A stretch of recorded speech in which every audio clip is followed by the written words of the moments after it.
Hey folks, and welcome back to West Yorkshire Retro Gamer. Now that all the pre-season friendlies have been completed at Leeds United, I just thought I'd give a little review of what's happened in the summer and whether it's been a good pre-season. Start off with the matches themselves. We've ended up being unbeaten in all of them, which I think is really good for confidence. Breeds an unbeaten mentality, which is really good. The draws that we ended up with were against, what would be seen on paper as high calibre opposition. Manchester United, which obviously we're going to be playing twice this season as a minimum anyway,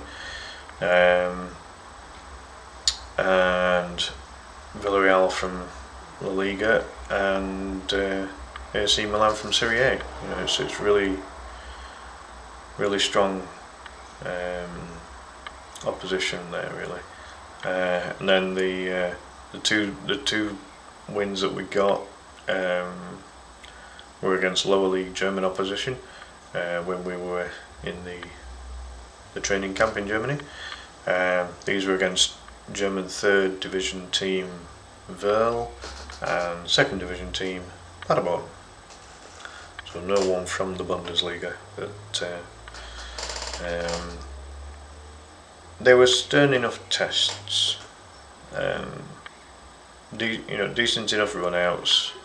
The warm-up games, you can't read too much into it. It'd be like playing against lower league opposition in a cup, basically, in terms of the equivalent level. But yeah, without a doubt, to stay unbeaten throughout pre-season, I think is an important thing. A lot of people don't rate results in pre-season. They just look at performance, but I think it needs balancing, because sometimes the performance, with it being pre-season, is can be very hit and miss. And whether it be a friendly or a competitive match, wins and draws are very, very important. You just don't want to lose. Get that win, get that unbeaten mentality into your mind, and you almost forget how to lose matches.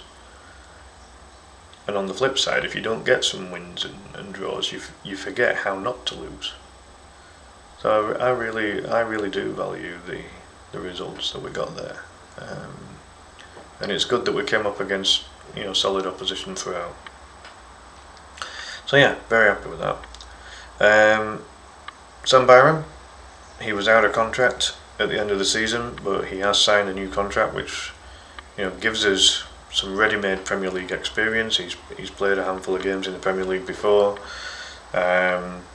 Experienced player now, with him being in his early 30s, and gives us good full-back cover. I don't see Sam as a regular starter, but I wouldn't be too concerned if he did play a game, because ultimately he has got that defensive nous about him. We would lose a little bit of attacking prowess going forward on the wing there, because Daniel Farke does like his full-backs and his wingers to overlap. But solely from a defensive point of view, I think it's important. His experience will be invaluable, especially to the younger players, and he's one of our own as well, so he knows what it's about to play for Leeds United. And for me, it'll go down as a very underwhelming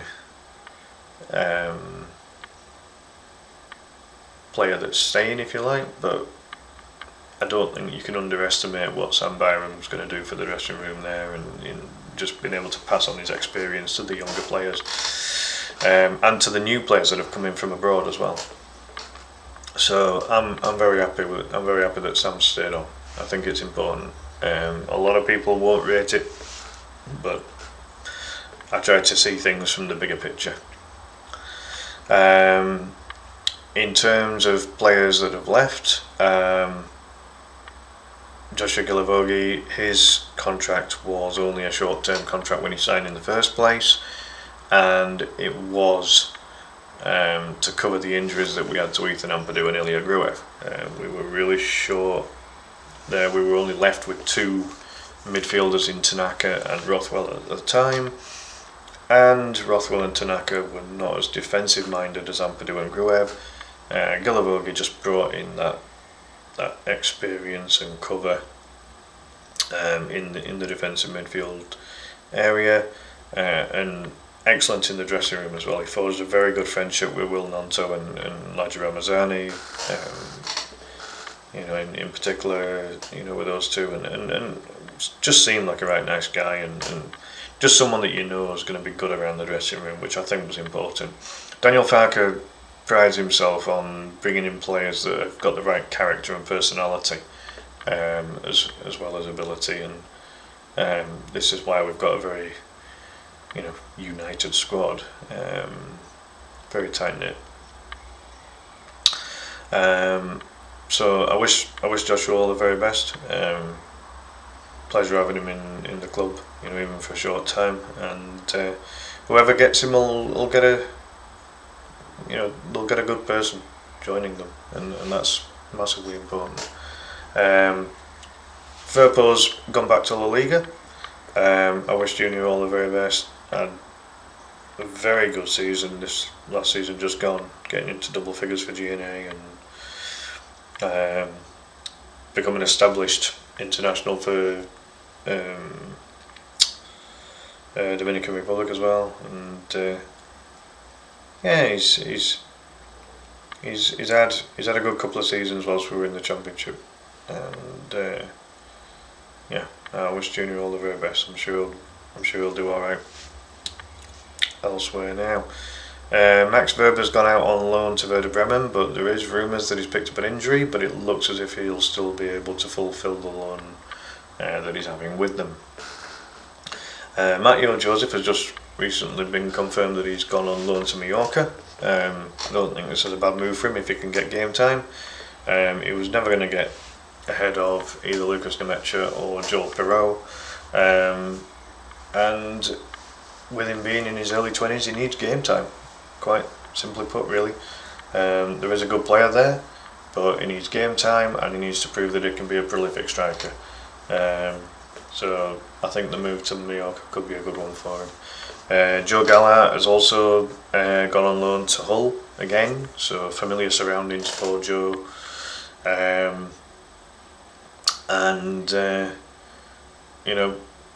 It doesn't look as if Joe Gallagher's going to have a future at Leeds United now, to be honest. Without a doubt, I think this is a good move for Joe. He settled in quite well when he had his loan spell at Hull last season, and I think it makes sense, really. I wish him the best there. Joe's got a good attitude. He's never sulked about not getting as much game time as he would have liked to have got or anything like that. And no, he's done well. I wouldn't mind it on the basis he's gone to Hull. I wouldn't mind it if Greenwood was to go to Hull as well, and then Gallagher and Greenwood forged a very good partnership together in the Leeds under-21s, and I think they could do that again if they were to play for the same team again. So that to me would make sense, especially as Hull have got a transfer embargo of some sort. So if they were willing to take a punt on Greenwood as well, I think it'd be good to have Greenwood and Gallagher together again, from Hull's perspective. Just also, because I didn't mention it on here, because he was never going to be in contention for the first team, but Charlie Crew has also returned to Doncaster on loan. He was on loan with Doncaster last season when they were in League 2. They got promoted, and now he's on loan with them in League 1. So this is the correct kind of development path for Charlie Crew. He's still only about 19, 20 year old, something like that. He's young, and he'll be familiar with the surroundings that he's gone to.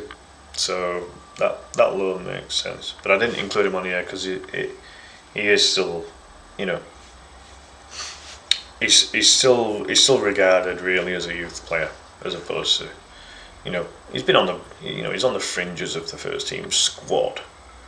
But he's nowhere near ready to get into the first 11 yet. So it makes sense. It's a good move for Charlie because he like Joe Gallart at Hull. Charlie Crew knows the surroundings at Doncaster for himself, and I think he'll do quite well for them there in League One. So again, all the best to Charlie as well. It's also been confirmed, really, that Daniel Farke has said that Patrick Bamford and Sam Greenwood are not going to be in his plans for this season going forward. Patrick Bamford, he made it clear that he'd had a proper chat with Patrick, and wherever he goes, there'll be someone getting a good player there. He's bulked up. He looks fit as a fiddle. He really does. And if he can rediscover the scoring form that he's had in a couple of the seasons that he had in Leeds, then they'll be getting a good striker. Chances are it'd be very good for a Championship team, or maybe if he went, I don't know, somewhere like Celtic in the Scottish League, against Scottish opposition, he could probably score a hatful.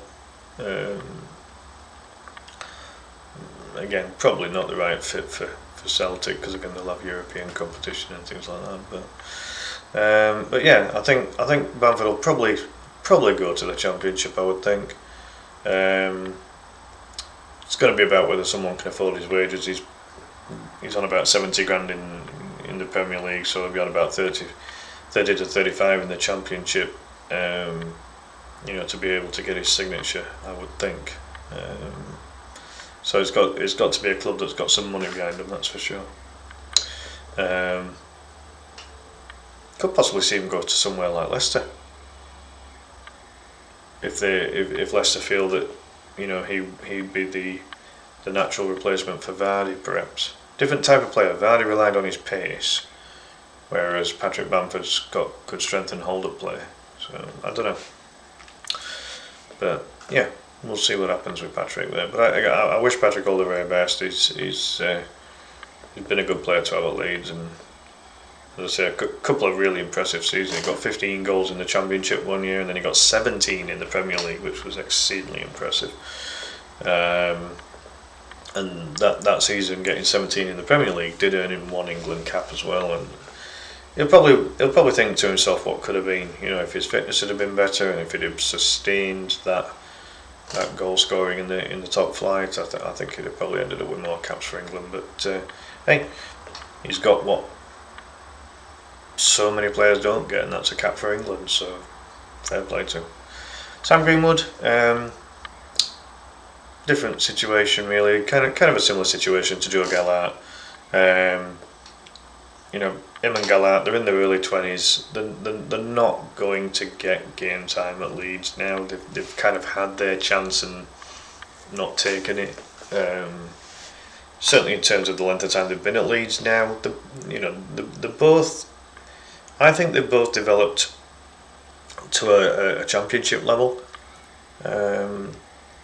But both of them need to maybe include more G&A in their game, and if they can do that, I think they could end up being a pair of very good Championship players for their career, and that'll be a good solid career for both of them. So yeah, I would anticipate Greenwood will get a move to the Championship, very much like Joe Gallart has. And as I said, I'd like to see Sam join Hull just on the basis he'd get to team up with Joe again. So that's everything with the players that have left so far. Let's have a look at the players that have come in. So far we've signed Lucas Perry, the goalkeeper. Leeds fans got their first chance to see him in proper play for Leeds United. He got away one of his legendary 50-yard throws, which was good to see. And yeah, he did okay. I mean, he was in goal. I think Perry was in goal when we conceded, but it wasn't his fault. There wasn't anything he could do about it. So yeah, the early signs are good. As I say, he only played one half, and I think that was just due to the fact he's not played a lot of football over the last couple of weeks because he's had an injury, but hopefully he's ready for the Everton game. Seb Bornau, we didn't get to see him today. He's got an injury and he possibly won't make the Everton game. Yacobiol is suspended for the Everton game, and he hasn't even, that wasn't even anything he got with Leeds. So I find the ruling for that very weird. Yeah, I'm not happy with that. I think Yaka has been a little bit unlucky there. But certainly looking forward to seeing what Biol and Bornau can do. But they've got quite decent competition to budge in the shape of Joe Rodon and Pascal Struijk. So it will be interesting to see how those two get on. Gabriel Gudmundsson coming at left back. I think Gudmundsson looks a good player. Yeah, he's looked pretty good so far. Played against Villarreal, which I went to, and played again today against Villarreal and looked good. So yeah, I think we've got a good left back there. Very capable replacement for Firpo, definitely. Anton Stark, yeah, he looks a player. He really looks a player. 6'4", but he's quite quick. He's strong. Comfortable taking free kicks and corners if he wants to. Scored an excellent shot to score Leeds' equaliser today. Could just do a bit of everything by the looks of it, and I think Stat could be a very astute signing, very very good. Could easily become a fan favourite. As I say, just capable of doing a bit of everything, and just a very solid player. Sean Longstaff, he came on quite late in the game, but actually looked alright. Just very comfortable on the ball, good in possession, good passing. And Nemecha, yeah, again came on and looked lively enough. Didn't really get involved as much on this one, but again he had less time to do so, whereas he's been playing full halves, elsewhere, and difficult to say how Nemecha is going to work out, because Lucas Nemecha is not known for being prolific, but he's certainly quite pacey and quite strong. If he can add goals to his game, I think he could be a very astute signing. We've got Nemecha on a free, Longstaff at 12 million, Stack around 17 million, Gudmundsson 11 million, Biol 16 million, Bornau 5 million, and Perry 15 million.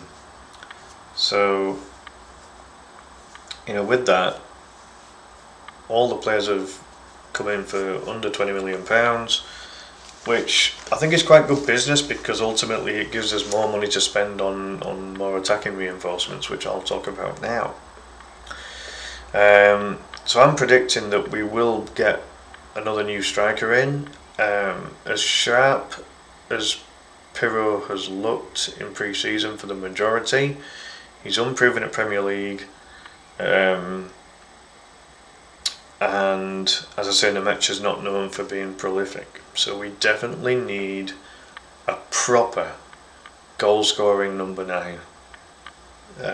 Otherwise, I think we may struggle a bit. I really do. Definitely need some full-back cover.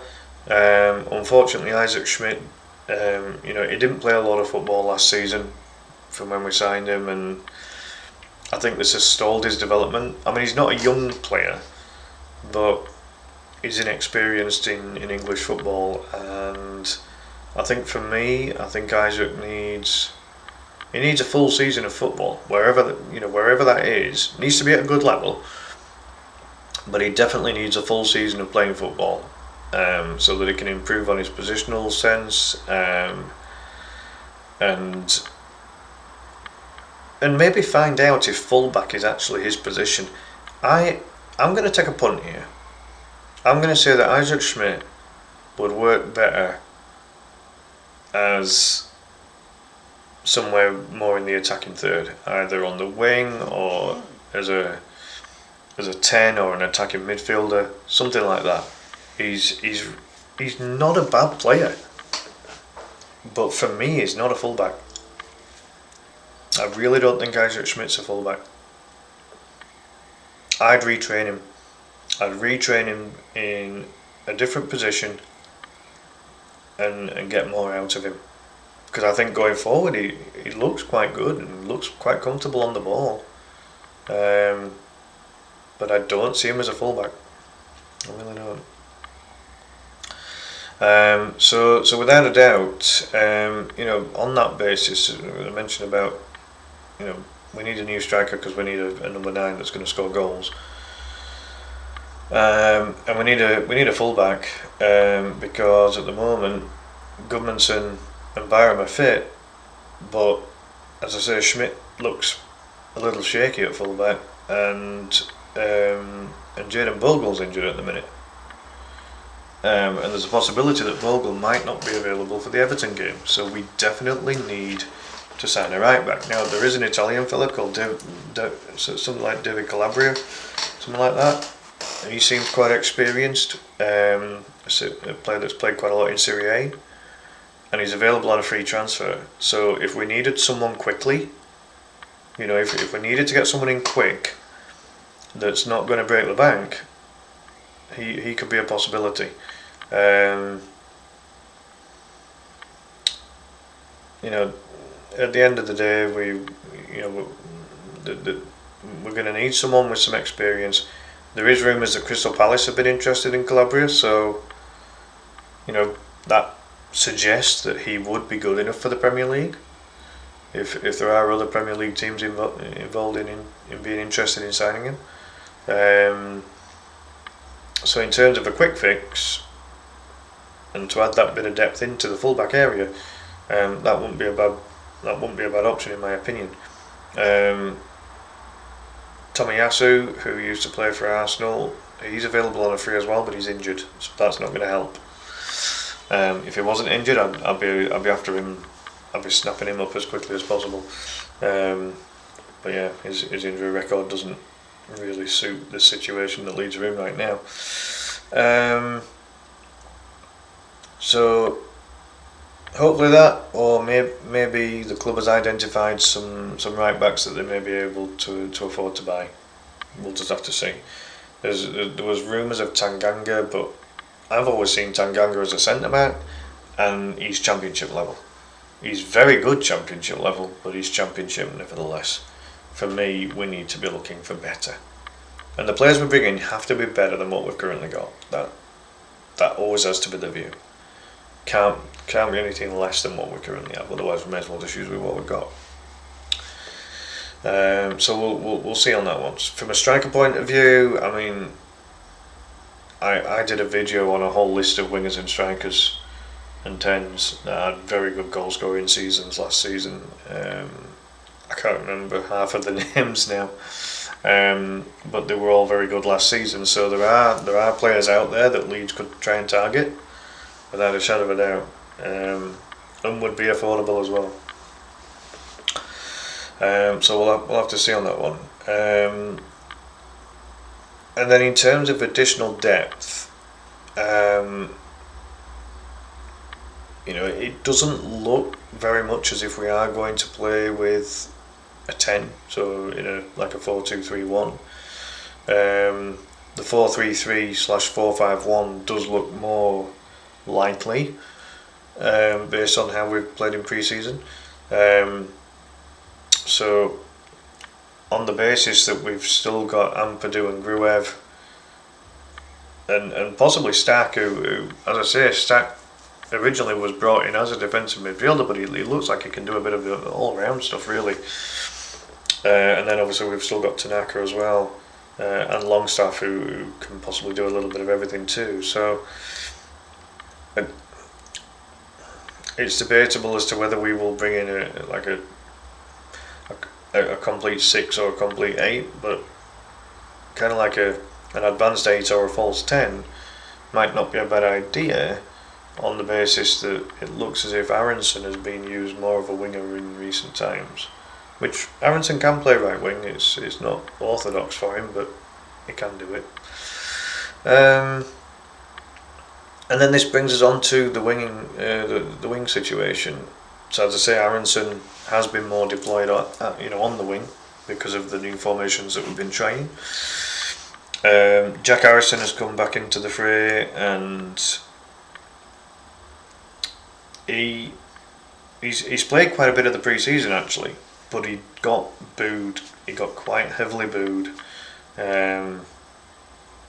against AC Milan today. I get it. I understand why the fans are booing him. They're doing the same thing with him as what they did with all of the other players that were badly advised to not play for Leeds when they were contracted to Leeds, and I do get it, but is it going to help? Booing our own players, while they have the Leeds shirt on, the players need support. It won't have gone unnoticed. Harrison's just played in front of 50,000 Leeds fans, and a fair chunk of them were booing him. Now, I mean, I get it, because ultimately, if you don't at least initially boo him, then he might not be aware of what the fans' opinion are. But when you get that initial frustration out of you as a fan, and you get your little booing, I've never booed Leeds players because I don't see the point. You have to encourage the players that are playing for your team, not discourage them.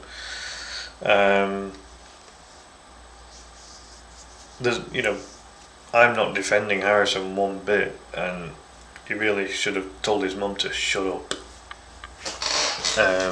Because his mum coming out with that silly comment was not a good thing at all. What's it got to do with her? No offence, but nothing is the answer. So, very much like the others that have in the past refused to play for Leeds, if Harrison is to play for Leeds, he needs to work hard. He needs to work very, very hard. And very much the likes of Nonto and Aronson, just to name a couple of them, that did this whole, I'm not going to play for Leeds, I'm going to get a loan elsewhere or whatever.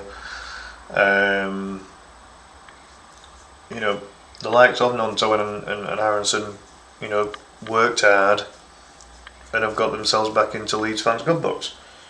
Harrison could do the same if he wants to. If he wants to get back into Leeds' good books, then he has an opportunity. But he's only going to get that opportunity by playing well, giving everything in training, and doing his job. This is his occupation. This is his employment.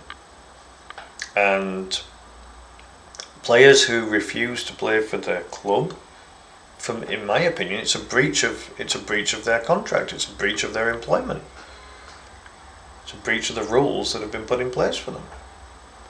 I don't defend the actions of Matteo Joseph.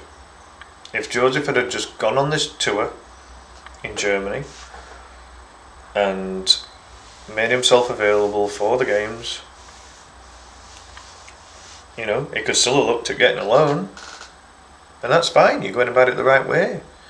Schmidt said that he wants to get first team games because he wants to play for Switzerland. But he's gone about his job.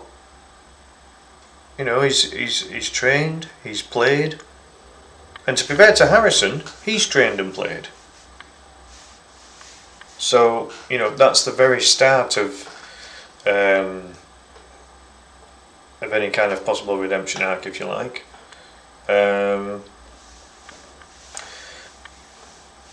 Because in terms of wing depth, the likes of Harrison and Aronson, could be the two additional wingers on top of James, Nonto and Ramazani. But I'd still like to see some brand new fresh quality coming for that. I really would.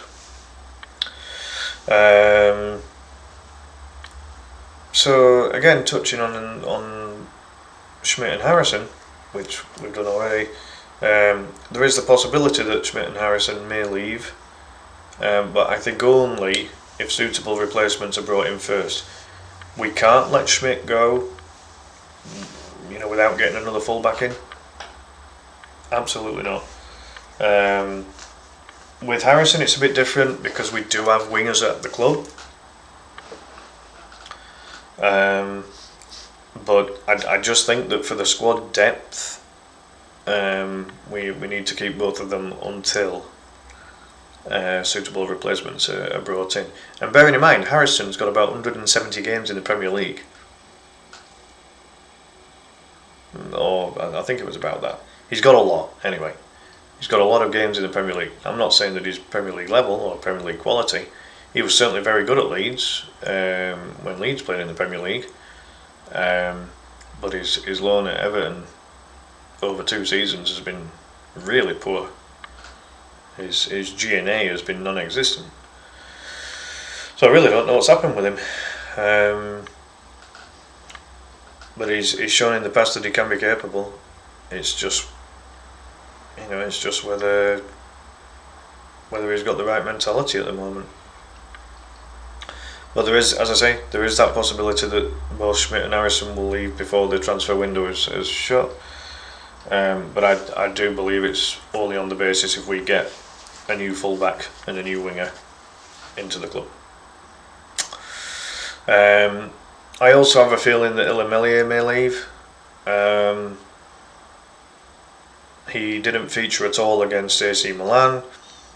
When Perry went off, Darlow came in, and I think that says quite a bit about the situation. Perry has obviously been brought in as the first choice goalkeeper, and it seems as if Darlow's being kept as a backup. Now, I'm not convinced that I'm not convinced that Darlow's a good enough number one goalkeeper at Premier League level. He's an alright backup. So he's got a little bit of Premier League experience. But no, for me, Perry has to be first choice. And I think that it's only fair to Meslier, being at the age that he is, because he's in his mid-20s now. I think it's only fair to Meslier that he gets first team football elsewhere. I still think there's a good goalkeeper in Meslier, but I think Perry's just going to add that little bit more nous, experience and calmness and control of his box. And you don't spend £15 million on a goalkeeper and not use him. So, yeah, I think that Ilan may well move elsewhere before the window shuts. So there you have it, folks. Overall, I think it's been a pretty good pre-season. A little bit disappointed about all these muscle strains that have got picked up by a few of the players. We really need the squad to be fit for the start of the season. We really do.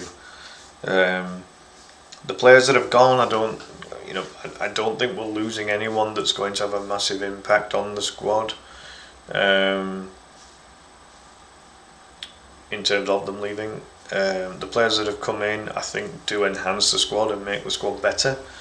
And as I say, I think there's a couple of players that we've signed there that could really stand out for good reasons this season. But we need more.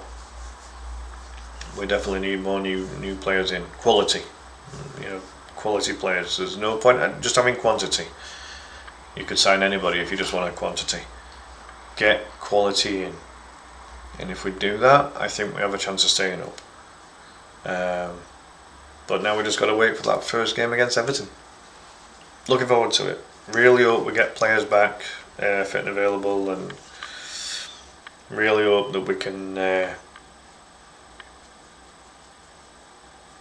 Let's not start the season with a loss. If we can at least battle out a draw, it's an okay start. Just don't lose the match. It's a phrase that Farke uses frequently. If you can't win the match, make sure you don't lose it. and that to me I think is quite key. So yeah, Leeds fans, let me know your thoughts on pre-season so far. Do you think the players that have gone, do you think we're losing anything by losing them? Do you think that we're gaining quality with the players that have come in? Which of the new players are you most looking forward to seeing? Which of them do you think are going to be the best signings that we've got out of them so far? Do you think we need more cover, or do you think we've got enough now? Um, and what are your thoughts on the performance and results that we've had in the friendlies? As I say, I think it's worked. I think the matches have worked out all right in the end. I really do. So yeah, do please put your comments in, down below and let me know your thoughts on Leeds' pre-season. And that's that really. But big thank you for watching, and I'll see you next time. Bye for now.